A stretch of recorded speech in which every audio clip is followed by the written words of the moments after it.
Izašao Mujo da polaže ispit pred komisijom. Nakon pola sata izlazi sav zajapuren. Pita ga Haso, jesi li položio? Naravno da nisam, odgovara Mujo, a kako bih i položio kada su u komisiji bila dva njihova, a samo jedan naš? Hajde bolan Mujo, kako znaš da su dvojica u komisiji bila njihova? Kako neću znati?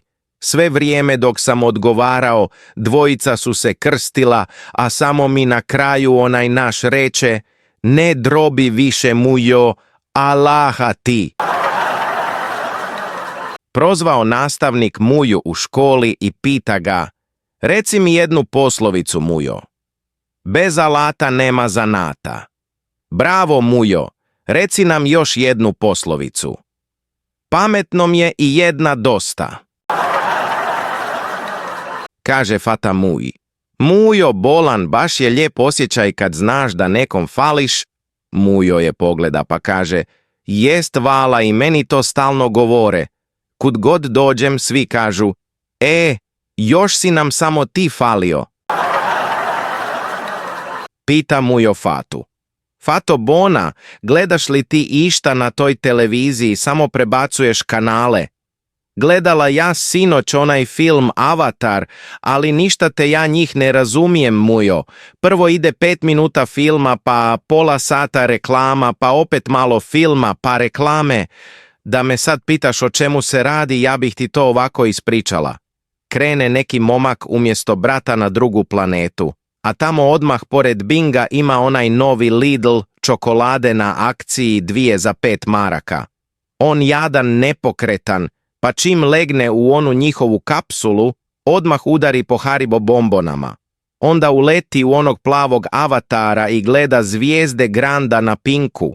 Tamo upozna jednu plavu curu, ona pere veš nekim Persilom ili Arielom, nisam mu ime zapamtila, onaj što ga stalno reklamiraju da skida mrlje od ćevapa. Na kraju ga iskopčaju, on jadan dobio gripu pa mora piti Coldrex, a za nuspojave mora pitati svog doktora ili farmaceuta. I, jel ga na kraju pitao? Ne znam, tu sam zaspala. Pita komšinica Fatu. Fato bona, što tek sad ostavi Muju, a znaš da godinama pije? Muči bona, mislila sam opametit će se, promijenit će se, ali kad je počeo da mi bere cvijeće smuše me. Tu je bio kraj.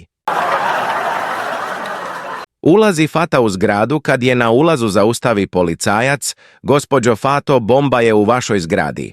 Fata se samo nasmija, popravi frizuru pa mu kaže, fala ti bolan, na komplimentu niko mi to odavno nije rekao. Došla neka fina gospođa na pijacu kod Muje na štand, pa ga ispituje. Mujo, jel ti ovo mlad krompir? Jeste, gospođo, jutros izvađen. Hajde daj mi 2 kila, al ako možeš svaki krompir posebno zamotat u papir. Mujo je pogleda, proguta knedlu pa kaže, može gospođo, nema problema. A odakle su ti ove jabuke? Domaće gospođo iz okoline Sarajeva. Daj mi i njih 2 kila, ali i jabuke isto zamotaj svaku posebno. Mujo polako mota, preznojava se, ali šuti i radi. Pita ona na kraju, a šta ti je ono sitno u onoj vreći, jel to grah? Mujo je pogleda, skloni vreću pod sto pa kaže, jeste grah gospođo, al nije na prodaju, to mi je samo za ukras. Pita Haso Muju.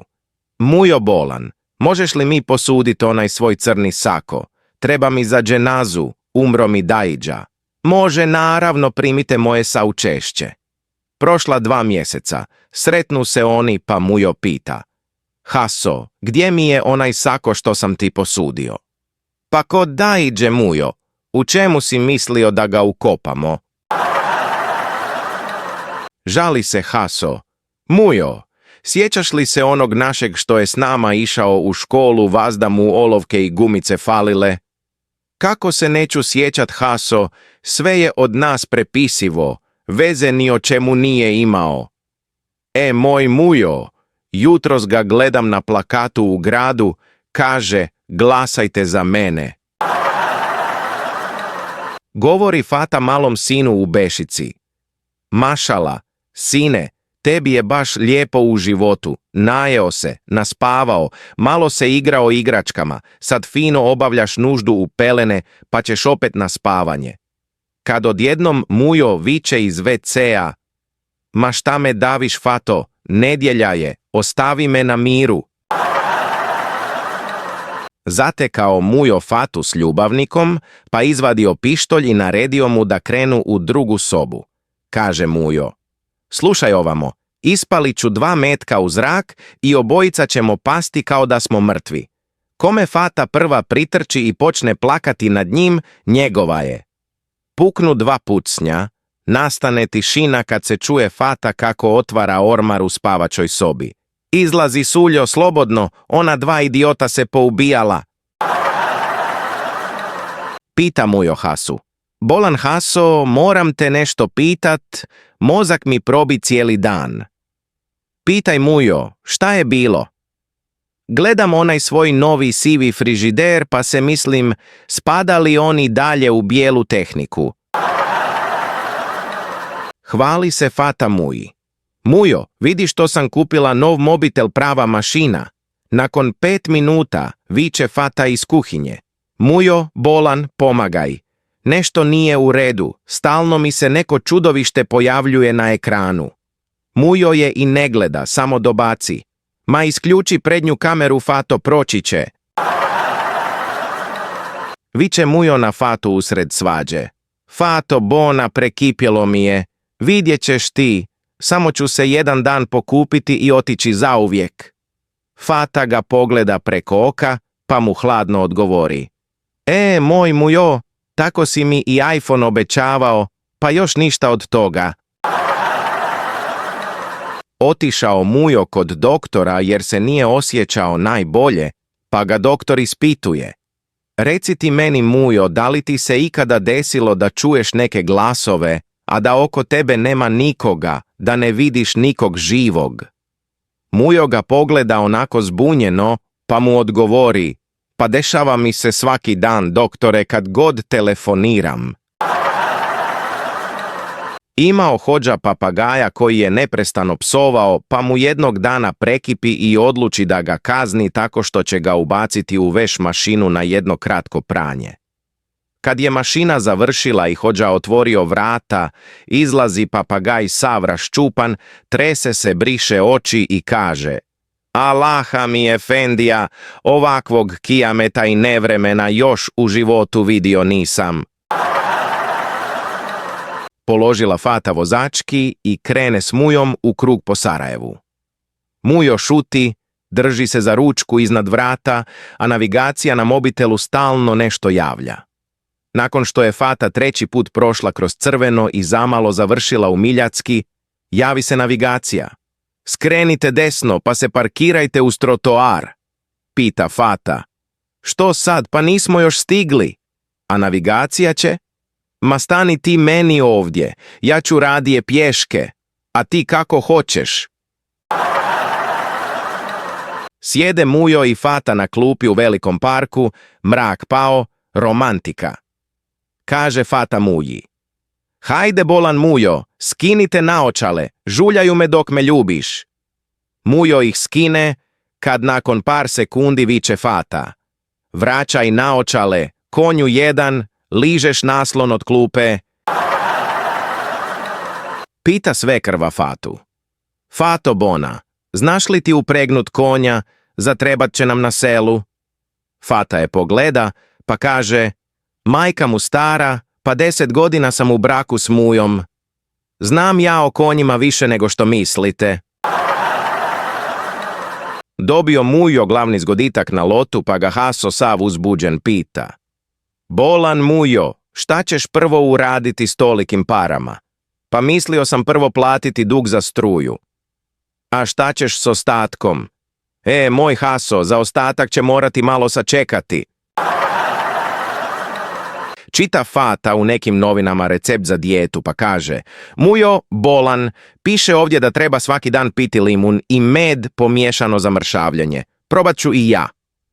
Nakon 3 sedmice pita je Mujo: I Fato, Ima li rezultata? Jesi li šta izgubila? A Fata će tužno. Moj mujo, izgubila sam 5 kila limuna i kilu meda iz kuhinje.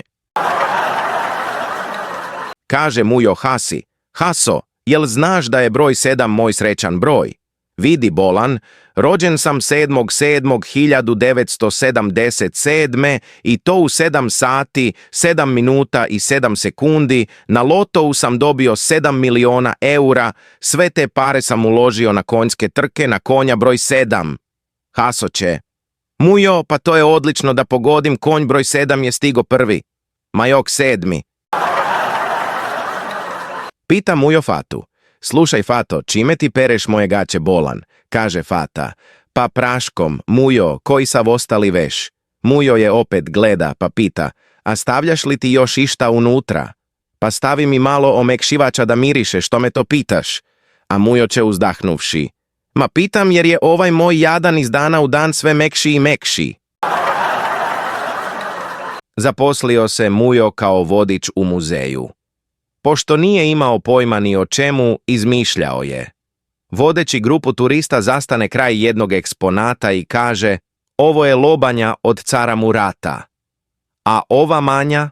Upita jedan posjetitelj. To je isto njegova, samo kad je bio mali. Pita Fata muju. Mujo dragi, a šta ja da uzmem za more da bi svi gledali u mene? A mujo će koji stopa? Uzmi sanke. Mujo bolestan, kritično, Fata čeka ispred bolnice. Izlazi doktor. Boga mi loše, ostaće živ ali nepokretan, morat ćete svaki dan oko njega, hranite ga i perete i čistite mu dupe i tako ko zna do kad. Fata u šoku, a doktor veli, šalim se Bona, umro je. U ludnici ljekarska komisija se sprema da muju otpusti kući. Pitaju ga, gdje žive ribe? U rijeci, odgovori mujo. A u WC šolji? Ne. Zaključe doktori da je mujo normalan i napišu mu da može kući. Dok on pakuje stvari, pita ga Haso. Bolan mujo, zašto si rekao da u WC šolji nema riba kad tamo stalno pecamo? A mujo će tiho. Nisam lud da im odam najbolje mjesto za pecanje. Držao mujo krojačku radnju. Krenuo Haso kod njega nešto da vidi kad izlazi neki čovjek iz radnje, psuje i galami na sav glas. Jel bolan mujo? Ko je ovaj što psuje? Pita Haso. On ti je doktor. Došao kod mene da mu skratim kaput, a ja mu rekao da imam slobodan termin u maju sljedeće godine. Pita mujo Fatu. Fato, kakav sam ja u krevetu? Fata. Ko vulkan, mujo moj. Mujo. Ko vulkan, baš sam tako dobar. A Fata će. Ne, nego se aktiviraš svakih 5 godina. Došao mujo kod doktora i kaže, doktore, moju Fatu već 3 dana boli grlo i ne može da priča. Šta da joj radim? Izađite večeras s drugovima u kafanu i vratite se kući u 3 ujutro mrtvi pijani. Mislite da će to pomoći? Hoće. Progovorit će sigurno. Očajan mujo kaže direktoru škole, ovaj moj mali je tako loš đak. Sigurno će pasti godinu. A direktor će na to, ajde u 500 eura da neće. Bila Fata u gradu na pijaci i kupila muji kaljače. Prolazeći pored apoteke, ugledala je bačene kartonske kutije, pa uzela jednu i kaljače stavila u nju. Gleda jedan momak kako Fata nosi kutiju na kojoj piše prezervativi 2000 komada i pita je, za koga si to kupila? Kako za koga? Za mog muju, odgovori Fata. I koliko dugo to može da mu potraje? Zavisi, kaže Fata. Ako mnogo skita okolo, nekad mu ne potraju ni nedelju dana. Fali li neko? Pita šofer na graničnom prelazu. Svi čute, a mujo tek posle pola sata vožnje dobacuje. Majstore, nema mi žene, ali ne fali mi. Priča Fata drugarici, Ovaj moj Mujo kad uđe u kuhinju sve mi začine pomiješa. Kako to misliš? Prvo mi soli pamet pa mi digne šećer pa mi ga na kraju zabiberi. Pita Haso Muju. Bolan Mujo, kako se zove brak između udovice i udovca? Mujo se zamisli pa ispali. Super finale! Priča Mujo Hasi. Bolan Haso, kaže meni jedna prijateljica strankinja, da se zgrozila kad je vidjela da imamo negro bombone i kako je odmah pomislila da je to rasizam. A ja se mislim, dobro je da joj niko nije preveo slogan sa kesice odžačar vašeg grla. Šta bi tek onda pomislila? Priča Fata Muji o svom receptu za preživljavanje. Izašla ja, Bolan Mujo, sinoć na balkon i pjevala. Komšije me gađale krompirima, tikvama i lukom. I šta ćeš sad? Pita je Mujo. Pa i večeras ću opet pjevati, treba mi meso. Pita Haso Muju. Bolan Mujo, jesi li čuo da je onaj Ibro postao klaustrofobičan? Šta mu je to, matere ti? Pita Mujo. Pa to ti je onaj strah od zatvorenih prostora, krene on u kafanu, ali ga strah da je zatvorena. Pita Haso Muju. Mujo, vidio sam da si na kapiju stavio natpis etno kuća. Jesi li to počeo s nekim turizmom? Ma kakvi Bolan. To mi isključili struju, vodu i telefon zbog neplaćenih računa, pa reko da se ne brukam pred komšijama. Sjede Mujo i Haso u kafani i gledaju neku skockanu djevojku. Kaže Haso, vidi one, prava umjetna inteligencija. Kako to misliš? Pita Mujo. Pa vidiš da je plavuša koja se ofarbala u crno. Došao neki stranac kod Muje u dvorište i pita, gospodine, čime hranite vašeg psa? Je li on mesojed?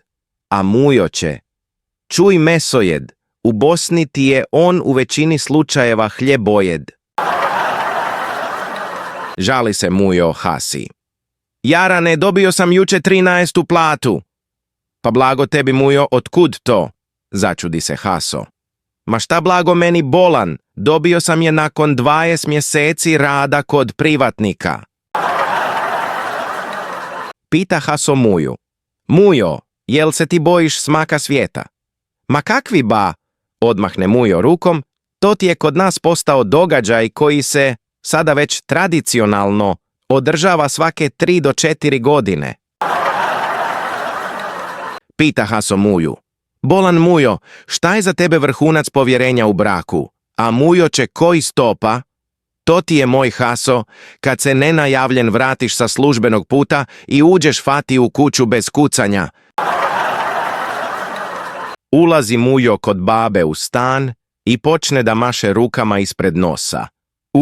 Što ovdje specifično miriše, pravi onaj penzionerski miris. A baba će s kauča. Moj sinko, to ti nije miris. To je 30 godina čistog straha od propuha. Pita mali Mujica. Babo, šta je to sahrana? Mujo se počeša po glavi pa kaže, to ti je sinko, onaj momenat kad gravitacija konačno trijumfuje nad svima nama. Prolaze Mujo i Haso pored groblja i vide grupu bakica kako sjede na klupici i pričaju. Kaže Mujo, vidi ih Haso, opet se okupila ekipa na klupi za rezervne igrače. Oženio se Mujo i prvu bračnu noć nije skidao pogled s Fatinog noćnog ormarića i stvari koje su ležale na vrhu, nokti, trepavice, perika, zubi. Plakao je i molio se, Bože, ako te ima, zaštiti me od onoga što izlazi iz kupatila. Zapisao Mujo u memoriju telefona broj od ljubavnice pod imenom niski nivo baterije i to bez zvučnog signala. Kada ga zove ljubavnica, a on nije prisutan, Fata pogleda na telefon, vidi šta piše i odmah priključi telefon na punjač. Mujo je nakon toga nominiran za Nobelovu nagradu na području inovacije i mira. Red u opštini, vruće, a Mujo izgubio živce. Dere se on na šalteru. Daj mi taj dokument za vjenčanje, čekam 3 sata. Službenica ga pogleda preko naočala pa pita, vjenčanje ili razvod? A Mujo će koji stopa. Daj oba, da ne dolazim više. Jedva Mujica namolio Muju da mu kupi žvaku. Uzme Mujica žvaku, žvače on, napravi balon i pukne. A Mujo će na to ljutito. Jel majmune, jel je to odmah pokvari? Pita Mujo Fatu. Srećo, jesi li mi očistila sako? Naravno, mužiću, odgovara Fata. A pantalone? Svakako, dragi. A cipele? Pita Mujo na kraju. A Fata će na to. Cipele? Zar i tamo imaš džepove? Pita Mujo doktora prije operacije. Kakve su mi šanse, doktore? Doktor ga pogleda pa kaže, bit ću iskren, ovakvu operaciju izvodim već 50. put. Mujo odahne. Hvala Bogu, sad mi je lakše. A doktor doda, i iskreno se nadam da će mi napokon uspjeti. Vijesti na ruskoj televiziji. Meteorolog priopćava da se temperatura u Sibiru spustila do -58. Vladimir u Moskvi ne vjeruje u tu vijest pa nazove brata u Jakutsku. Bačuška, kolika je temperatura kod vas? Evo, sad sam gledao, -33. Znači, opet lažu. Na TV kažu da je -58.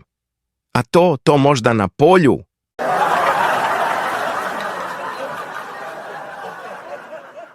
Žali se žena drugarici. Naslijedila novac, kupila kuću, kupila kola, vratila dugove, dala otkaz, otvorila firmu, probudila se, pijem kafu i plačem.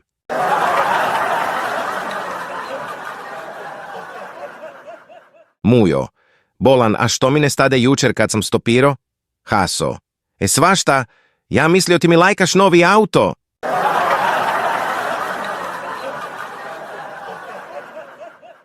Došao Mujo u kafanu poslije prve bračne noći i pitaju ga jarani. Bolan, Mujo, kako je u braku? Ma dobro je, samo mi roditelji ne valjaju ništa. Otkud sad da ne valjaju, a tolike godine bili dobri? Ma nisu oni valjali ni prije, samo mi nije imao ko kazat.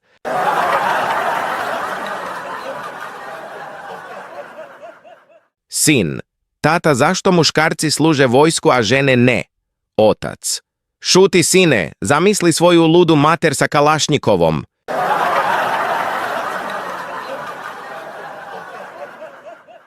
Krsti se čovjek na svoj 59. rođendan. Pošto je odrastao, pita ga pop. Odričeš li se Sotone? A, on veli. Pope, jel ti mene krstiš ili me razvodiš?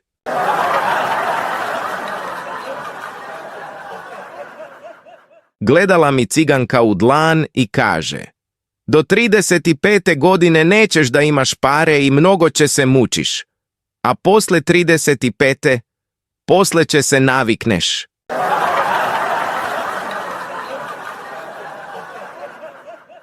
Pijanac je na pregledu kod doktora. Zaista ne mogu utvrditi šta vam je. Mislim da je to zbog alkohola, kaže doktor. A pijanac odgovara, dobro gospodine doktore, doći ću kad se otrijeznite.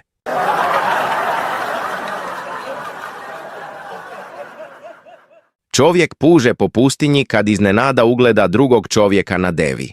Kad se jahač dovoljno približi, čovjek koji puže kaže, molim vas, možete li mi pomoći? Trebam malo vode.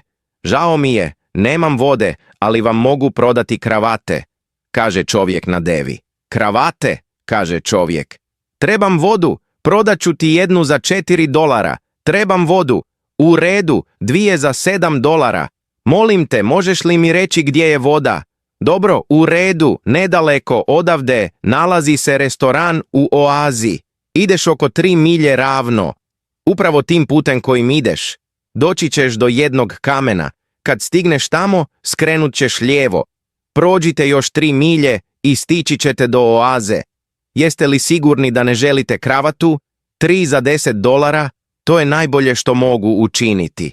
Ali čovjek se polako diže na noge i počinje koračati prema vodi. Čovjek hoda i hoda, tada ponovno krene puzati dok napokon ne dođe do kamena. Istrlja pijesak s njega i ugleda strelicu koja je usmjerena na lijevu stranu. Dakle, skrećući ulijevo, puzao je naprijed i dalje i napokon vidi on oazu i pokraj restoran. Ustaje na noge i posrnu on ka oazi. Čovjek stoji pokraj ulaza oaze, a žedan ga pita, je li ovo oaza i restoran? Mogu li ovdje dobiti vodu? Oh, naravno možete, tu kod nas ima puno vode. Super, kaže čovjek dok je počeo koračati prema vodi. Netom prije oaze, zaustavi ga ovaj na ulazu. Žao mi je, gospodine, dopušten je ulaz samo uz kravatu.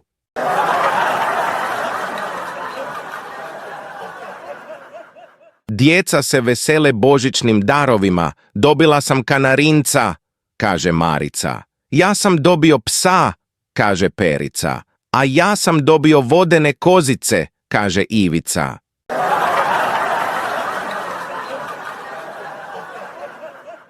Kume, kako da kažem ženi da počupa brkove? Ma pošalji joj sa lažnog profila poruku. Gdje si, brko, što se radi?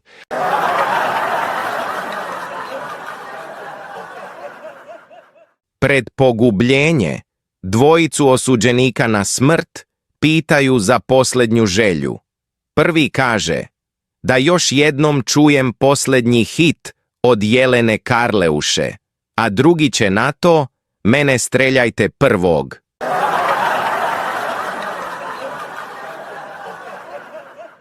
Optužena, objasnite nam šta se desilo. Ja sam kući došla sa posla 2 sata ranije.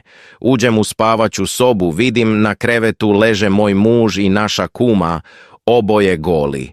I onda su umrli od korone.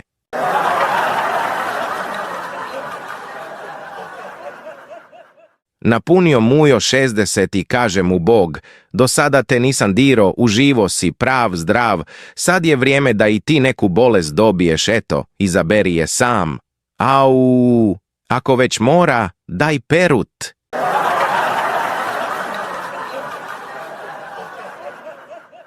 Pita žena muža šta bi volio da mu pokloni za rođendan. Kaže muž, pušku. Kakvu bre pušku, ne može, ja bih ipak pušku. Rekla sam ti da puška ne može. Ali ženo, ja bih pušku. Rekla sam ti nema šanse, pa ko ovdje odlučuje, ti ili ja? Ti. Ali kad bih imao pušku...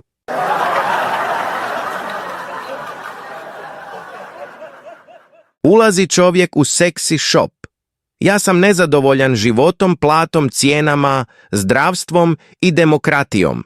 Pa kako ja da vam pomognem? Jel imate nekog političara na naduvavanje?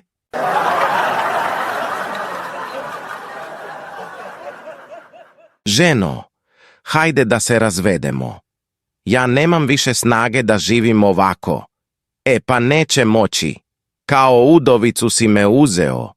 Kao udovicu ćeš i da me ostaviš.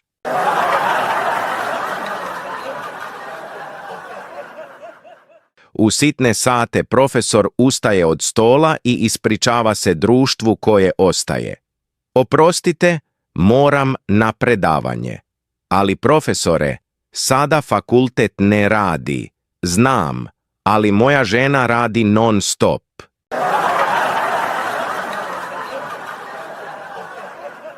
Tako ti ja, bolan Haso, sjednem u avion i pravac Frankfurt, kad za pola sata pojavi se neka raja, zauzmu avion i kažu da su otmičari. A mene baš zaboli, ono nije moj avion, briga me, hladan ko Clint Eastwood. Bijah miran sve dok nisu krenuli da zezaju jednu žensku. Tu je meni puko film. Dignem se ja i dreknem, onako ko šerif. Pustite je, majku vam. I pustili je na miru, ali postavili meni ultimatum. Ili iskačeš iz aviona ili te svi navlačimo. Haso se sav uživio u priču, pa pita Muju. I jesi skako? Jesam malo u početku. Viče neka gospođa na doktora. Doktore, patim od impotencije.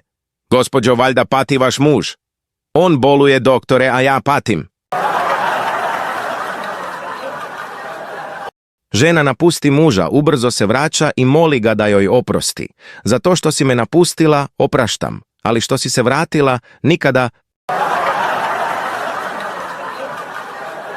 Iznajmio Mujo devu, mužjaka, i krene preko pustinje. Poslije par sati počne deva da trokira. U daljini ugleda natpis servis za deve.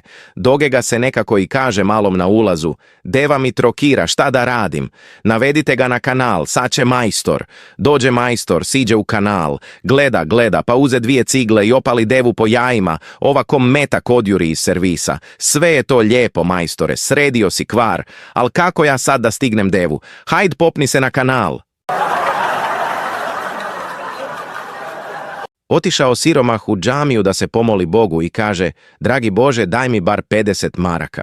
To čuje hodža i uhvati se za džep kad samo ima 30 i dadne siromahu. Gleda siromah onih 30 maraka pa kaže: dragi Bože, ako mi više budeš slao, nemoj po hodži, već mi je 20 ukrao. Dolazi Perica malo ranije iz škole. Pita mama: šta ste danas radili u školi? Prva 2 časa smo imali hemiju i jedan dječak je napravio požar? Strašno. A zato su vas ranije pustili. Pa kad ćete opet u školu? Koju školu? Na dan žalosti u Severnoj Koreji čovjek zove telefonom nadležne u partiji i pita: moram da pitam, da li je dozvoljen seks za dan žalosti? Dozvoljen je samo sa svojom ženom. A zašto samo sa svojom? Da tuga bude veća. Sinoć sjedimo ja i žena na kauču i razgovaramo. Razgovor nas odvede i na razmišljanje o dignitetu ljudskog života. Kažem ja njoj: draga, ako ja ikada budem u stanju vegetiranja, ovisan o aparatima i tekućinama, molim te, isključi sve te aparate i prekini odmah dovod tih stvari koje me drže u životu. Kako to iz ustih? Žena ustade, uze daljinski, isključi TV i ote mi pivo. Burazeru, mal mi srce ne otkaza. Cijele noći te nema, urla žena na muža. Sad dolaziš kući, a 3:30 je. Šta hoćeš? Bilo bi 3:30 i da sam kod kuće. Fata je u bolnici i u posjetu joj stiže kolegica sa posla. Bolesnica zabrinuto: ko sad radi moj posao dok mene nema? Naravno mi. Ne brini ništa, Ajša kuha kafu, Sabina je nastavila da plete tvoj džemper, Nusreta rješava križaljku, a ja spavam sa šefom. Zaposlio se Mujo u Grasu kao vozač komercijale. Prvi dan posla dolazi mu nadređeni i kaže da nemaju revizora, pa bi on usput trebao i da pregleda putnicima karte. I tako počeo Mujo svoju prvu vožnju i ubrzo sletio sa ceste i napravio udes. Puna bolnica putnika, a među njima i Mujo. Dolazi mu nadređeni u posjetu i pita ga kako se to dogodilo. Mujo: ne znam stvarno šta se desilo, ja sam bio nazad i pregledao karte. Umro Cigo i dođe pred Boga. Bog: bio si dobar, pa biraj gdje ćeš, raj ili pakao. Cigo: a Njemačka nema? Mujo dođe kod doktora i požali mu se: doktore, nešto pravo ne valja sa mnom, ništa ne stignem napravit ni kući, ni na poslu, de ti men pregledaj da nisam neku boleštinu dobio. Pregleda ga doktor, napravi testove i kad su rezultati stigli reče Muji: Mujo moj, nije teb ništa, ti si samo jedna lijena bitanga. Mujo slegne ramenima: u redu je, doktore, nema problema, de ti men to samo reci na latinskom pa da ja to tako kažem fati. Odlučio Mujo da se zaposli kao brojač u centralnoj izbornoj komisiji, pa pitao šefa CIK-a što mu treba za taj posao. Umiješ li da brojiš do 10? Upitao ga ovaj. Čuj, umijem li? Malo se kao i lecnuo Mujo, pa stao brojati. 1, 2, 3, 4, 5, 6, 7, 8, 9, 10. Odlično, zadivljeno će Mikić. A znaš li dalje? Kako ne bih znao, spremno će Mujo. Žandar, dama, kralj. Pita učiteljica Pericu. Perice, šta nam daje kokoška? Jaja. Bravo. I šta još? Još jaja. Dobro. A na čemu ti spavaš? Na krevetu. A šta ti je pod glavom? Ruke. Da probamo drugačije. Na čemu spava tvoj otac? Na mami. A kad ti mama nije tu? Na komšinici. A kad nema komšinice? Tad nema ni tate. Jao. Ajmo ovako. Na čemu spava tvoj deda? Na krevetu. I šta stavlja pod glavu? Jastuk. Ako udarimo jastuk, šta dobijemo? Perut. A ako ga udarimo jače? Prašinu. A ako uzmeš nož i isečeš jastuk, šta dobiješ? Šamar od dede. Dobro, šamar, šta još? Pa, perje. Konačno! I znači šta nam daje kokoška? Pa rekao sam vam, jaja. Poznati lovac uđe u bar i stane se hvaliti svojim vještinama.